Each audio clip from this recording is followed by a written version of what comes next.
Hi guys, it's Kaitel. And Flex. And we're going to be doing a movie review today, Late Night with the Devil. It just came out, and yeah, let's talk about it. Let's do it.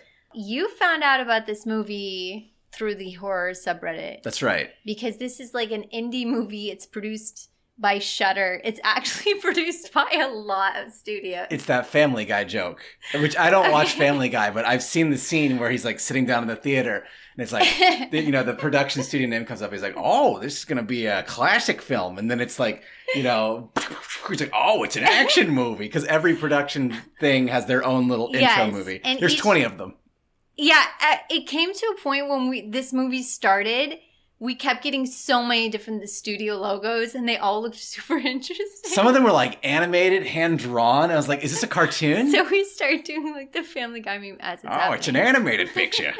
Yeah, Late Night with the Devil. This film, by the way, we're not going to have spoilers in this like first section. We're just going to talk about like what we liked about the film. And then after we're done with the review, then we'll have spoilers if you guys want that kind of stuff. But anyway, we'll let you know when it's the spoiler zone. I will have like a big warning on the screen. So this film takes place in the 1970s. It is about this talk show host. His name is Jack Delroy, played by David Dasmalchian. Whom I know from Suicide Squad as Polka Dot Man, but I know he's much more esteemed than that. But Polka Dot Man was a great role. That was my favorite character in that entire movie. So but it's not an insult. But this is the same guy.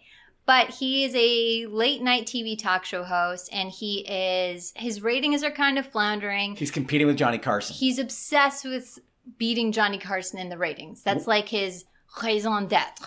One thing I love about this movie is it actually starts with a mini documentary about him. And it uses real footage from the 1970s and kind of it really pulls you in and makes you buy that this is a real thing that happened. Kind of the same way Texas Chainsaw Massacre gives you this is a true story of what happened to Fort. Like, it's instead of doing text, of that. It's actual footage from the 70s showing Charles Manson and serial killers and mafia and how bad New York is. And then it gets into his character. And then it's spliced with, the fictional little biodrama about his life. And all of this, so Jack Delroy, he's kind of floundering. He's not bad by any means. He's not bad, but he just can't seem to get it there. There's just like an element missing. And then his wife dies of a mysterious cancer, and he takes a pause, and then he comes back, and he has this big idea. He's like, I'm going to do the one thing that will finally get me to the top of the ratings. It'll finally top Johnny Carson. So this movie is set as a entire runtime episode of his talk show Night Owls. Which is like a great from start premise. to finish. Yes. It's just a live on-air taping of his show. It is like you are watching, and it's filmed. Letterbox. It's got lo-fi, high grain. It looks like you are watching a 1970s television late night show for the entirety of the movie. Yes. Except for the breakaways. So, and I do think it's worth mentioning, it's a very artistic movie for being a horror film. Because even though it presents in Letterbox with, everything I just said, between the commercial breaks, it gives you behind-the-scenes footage, which is filmed in full widescreen, HD, black and white. Right. And it's such a good little transition. That's the same thing that Homecoming did. Yes. So Homecoming has the letterboxed, and Oppenheimer did the same thing, where they switch from different resolution sizes and aspect ratio, and even color. Because when the entire film, so the live on air, the Night Owls segment is very grainy. It has that 1970s feel. You can even see from the trailer image right there. You're getting pans to the audience and they're clapping. It's filmed very, very well. It makes you feel like you're there. Also, look how cool this poster is. I'm going to have to get that poster. That poster is so freaking cool. Oh, the producers of Paranormal Activity and Barbarian. One of those movies is good. Yeah, Barbarian was so disappointing. But this film, I thought it was very quick. Yes, it's fast. It just pulls you into it. It basically just throws you right in and explains. So if you like quick-paced movies, this movie is only like an hour and 30 minutes as well, which is so nice because I feel like movies have just been really long recently. They have been. they just overstay their welcome. So this one was just nice that it didn't do that. But I mean, it also stays within the realm of what it is. Like it truly understands it's a late night television show. Right. So like you get the hour of TV and you get about less than 30 minutes of these little breakaway commercial breaks. It understands exactly what it is. And it's much to its benefit because a lot of horror relies on moments of calm, chill, or funny.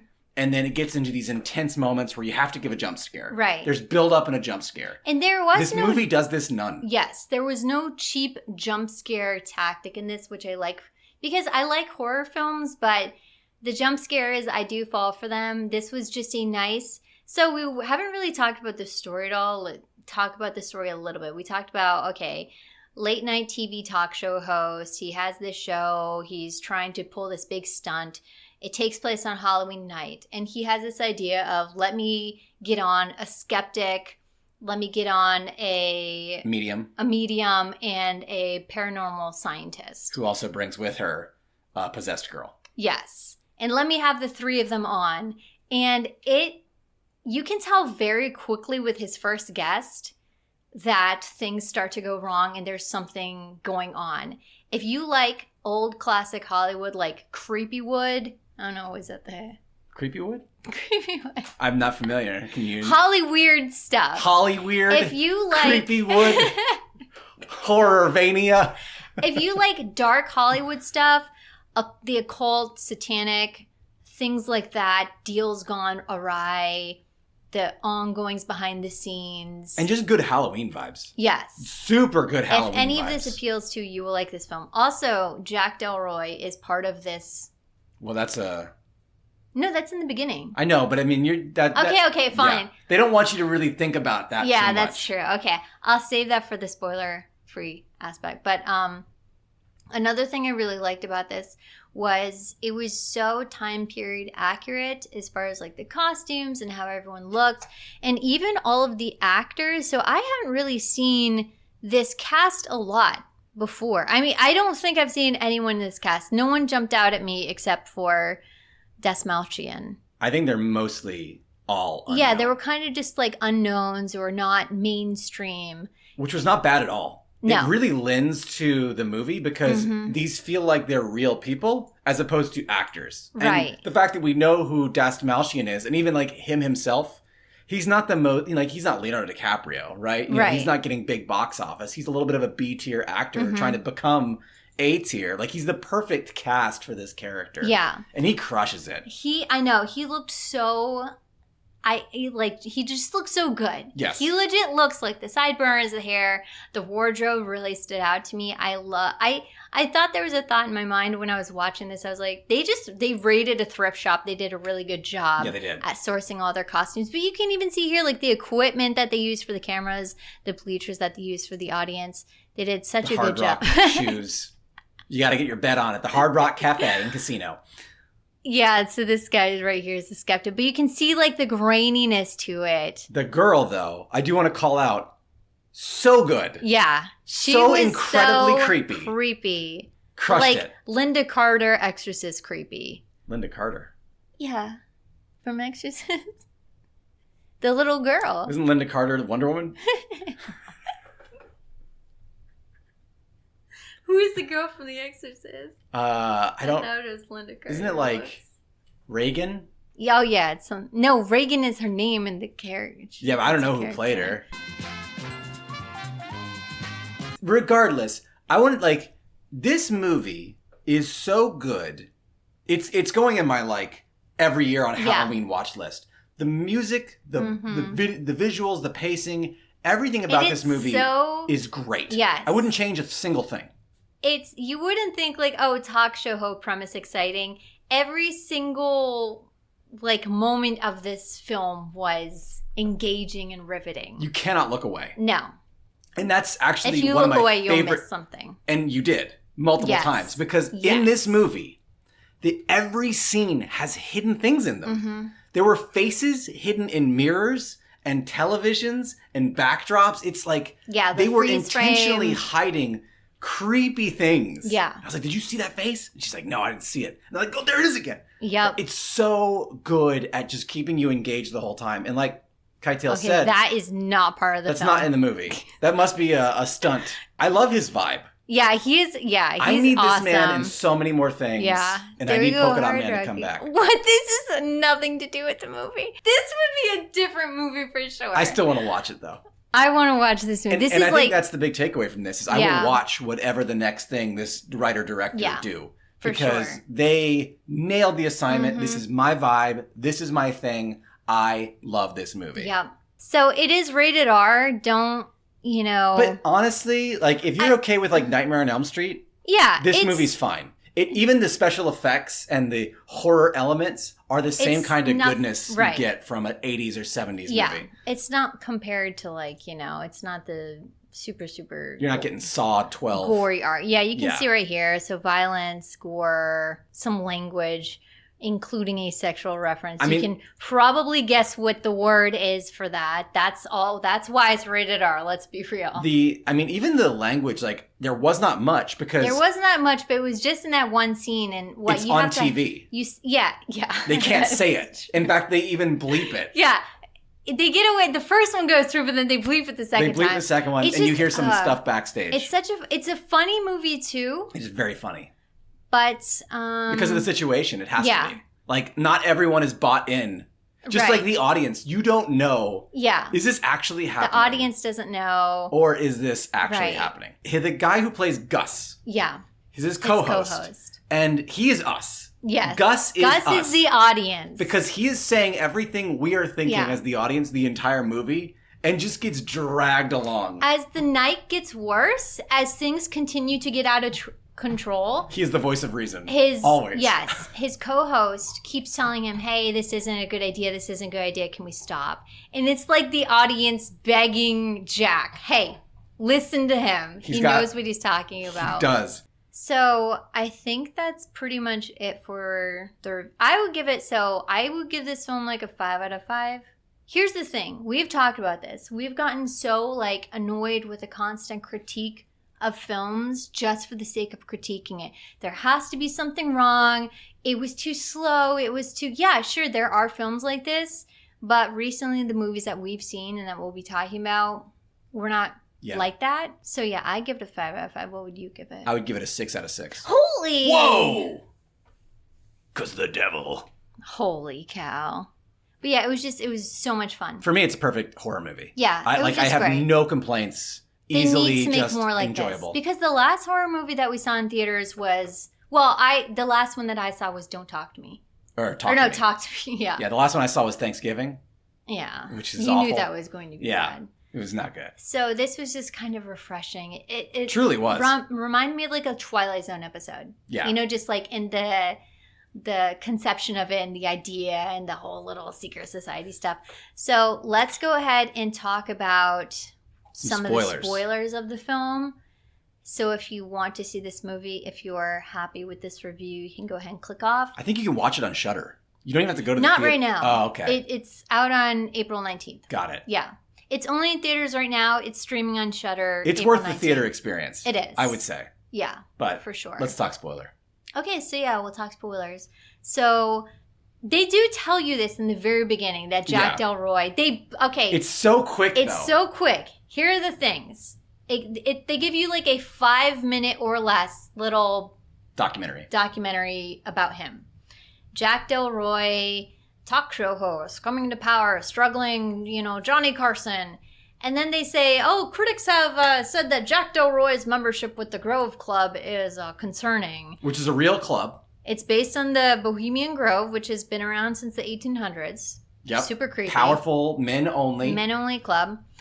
They breeze over it, though. It's just a little background. It's just to give you a little bit of, there's a little contention there about his person. And then they say his beloved wife gets cancer, and despite the fact that Madeline never smoked a cigarette, she got a mysterious lung cancer. She got lung cancer and died immediately. This broke him. He went away for a year, and then he came back. What was he doing in this year? So this is kind of what sets the stage. And then as the movie goes on, okay, so the first guy that they have, this medium that he has, his name is Christu. Christu. Great. Whoever played him did a great job because he's so cheesy. I guess let me turn back here. Yeah. So cheesy. He's so great because he had this very stereotypical...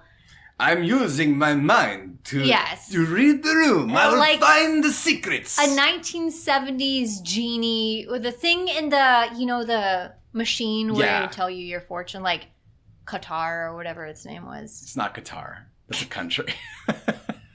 So he first gets a couple things wrong, but then his very last one. Did he get it wrong? No, we don't know. We don't know. We don't know. We don't know. We don't know. That may have been part of That was a troll. I think that was a troll. I think the audience is trolling him. Yeah. Because they even said, the audience plant worked. Yeah. There's so, every time they go behind the scenes, it's like you learn things that are happening in the scene before and the scene after. You're like, dang, there's just details on details. They thought through this entire movie and all of its connected tissue.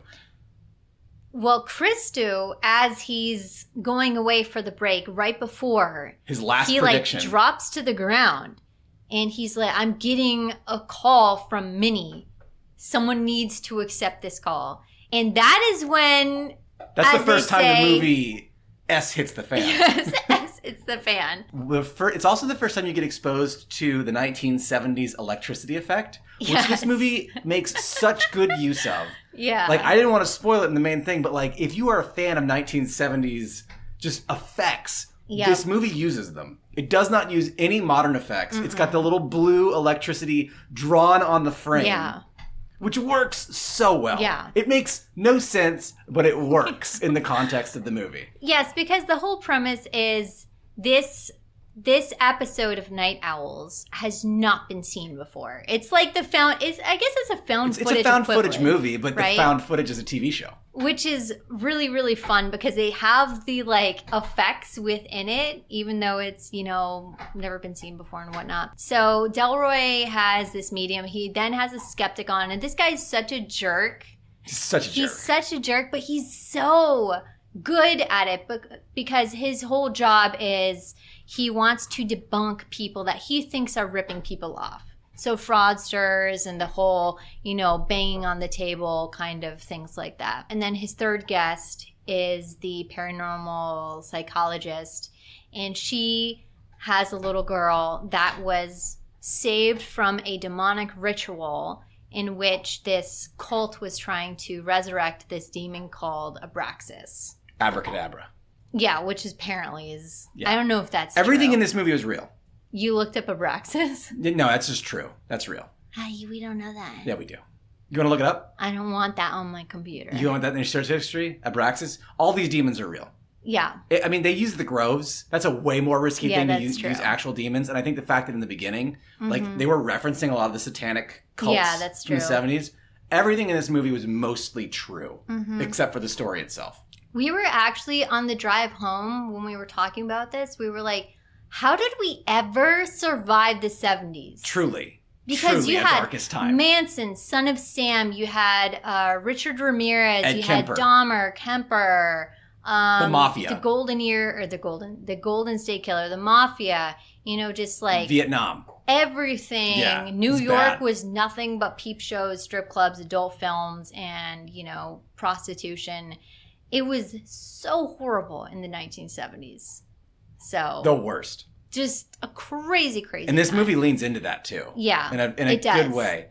So when things start to hit the fan, what I really liked was the use of sound. Again, this is another spoiler, but there are things happening backstage that you can hear while you watch the show. Right. And because you have the context clues, a siren. What does that mean? It's just it's so well put together. In the very beginning, before you even see the third guest, the psychologist, the psychiatrist, and the girl, one of the stagehands or the crew, he comes up and he says, "Hey, there's something going on with the girl backstage and the dagger." It's kind of just a thing you hear in the background. There's so much hustle and bustle of the crew trying to get ready and applying his makeup and whatever and getting ready that you don't really realize. I would love to watch. This is one of those movies where I'd watch again. Absolutely. Knowing what's going to happen and feeling okay, now let me look for all the lead up. Yeah. So there's another voice in this movie that recurs throughout. And I think this is one of the most genius parts of the entire production is his wife. Yeah. She is hidden throughout the movie, both in messages. She's in the mirror, and you can see her face, which is hidden. And there's the obvious reveal of her when they do the frame by frame, which is my favorite scene in the movie. They do this slow replay of the footage, frame by frame, and it's so long and creepy. It's so creepy. And then when it hits... And did you see when the camera dragged back, her hand was actually on his shoulder? Yeah, it's like she is an angel, creepy. But she's a very creepy looking angel. And she's trying to stop him and help him the whole time. Well, because we don't... So it's kind of implied Jack made a deal at the Grove that had something to do with the events that are going on. Right, like he agreed for some reason for him to have fame, fortune, and everything that comes with it. Right, at what price? And... at the end of the movie, or when the girl, Lily? Yeah, when the possessed girl Lily starts to do her exorcist thing, there's a second voice that comes out of her that is very clearly like not her own. I believe that is the same voice of the man he signs the contract with, the businessman. And you see him at the end. Yes. I also, one more thing I want to talk about is just like the design of some of the horror elements. Lily's face, when she goes full demonic, is great. Well, that reminded me of The Exorcist. Yes. But in a way, it was better. Because Exorcist is just like creepy face, spin around head. This goes full demon. In a very, like, I have not seen this before kind of way. She's got a split head with flame coming out of it. That was totally... that was great. That was unique. Yes. Like, when things really go downhill, all of the visuals, all of the gore and the fun stuff, very 1970s, but also, you've not seen this before, which I appreciated. Like, I've not seen a demon like that, and I really liked that. They just did such a great job taking a unique idea, premise, and I actually wondered what came first, like, because the Bohemian Grove is a real place based on the Grove Club in the movie, but the mascot of the Bohemian Grove that they show in the film is an owl. Jack's show is called Night Owls, and I wondered, like, did they learn about the club and then kind of come up with this story about a guy who would have been a member there in the 1970s or something like that? They had to have. Yes, that had to have been such a big concept, or once they latched on to that, they really wanted to involve it. I love classic Hollywood, but I really love the dark kind of background stories that came out of there because it was such a messed up time period. I mean, back to the very beginning of it, awful stories continue to come out of there even to this day. Right. So this just kind of hits so many different things with me. I like horror too, but I'm not necessarily, I really don't like gore. So while this did have a couple of gory scenes, it wasn't it's not like slasher stuff. It's worms. Yeah, it was worms. It was worms and... You see like a cut throat. Yeah, some vomiting. But it's Nightmare on Elm Street. Yeah. Right? Like, it's nothing worse than what you see in Nightmare on Elm Street. Because that's him getting chopped up in the bed and...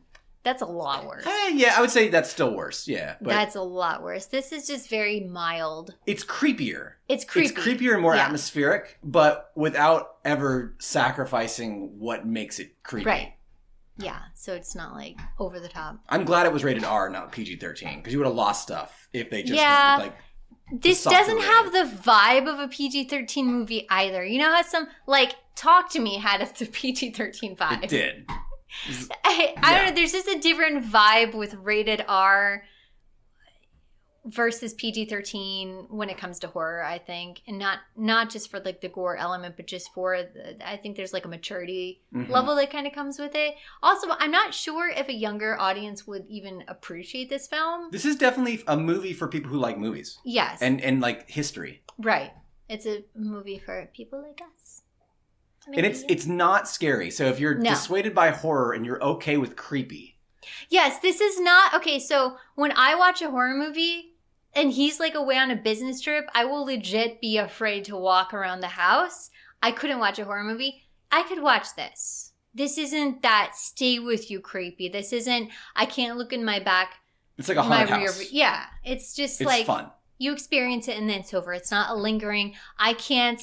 I have to open my eyes in the shower because I'm now picturing something standing in front of me. Split head demon. Yeah. It's not like that. So don't be deterred. I guess that's all. That's it. Yeah, that's all. Love it. 6 out of 6. That's our review. 6 out of 6, 5 out of 5. Definitely go see it. Well, I guess I should put this little... No, it's fine. Yeah, I'll just say goodbye now. Okay. Great. Okay, thanks for watching, guys. We'll see you next time with another review. Bye. Bye. Hey guys, it's Kite-Tails. And Flex. And we are going to be doing a movie review for you of Late Night with the Devil. Such a weird introduction. Let's make it more peppy or something. Okay. Okay, here, let me start over. Hey guys, it's Kite-Tails. And Flex. Holy cow.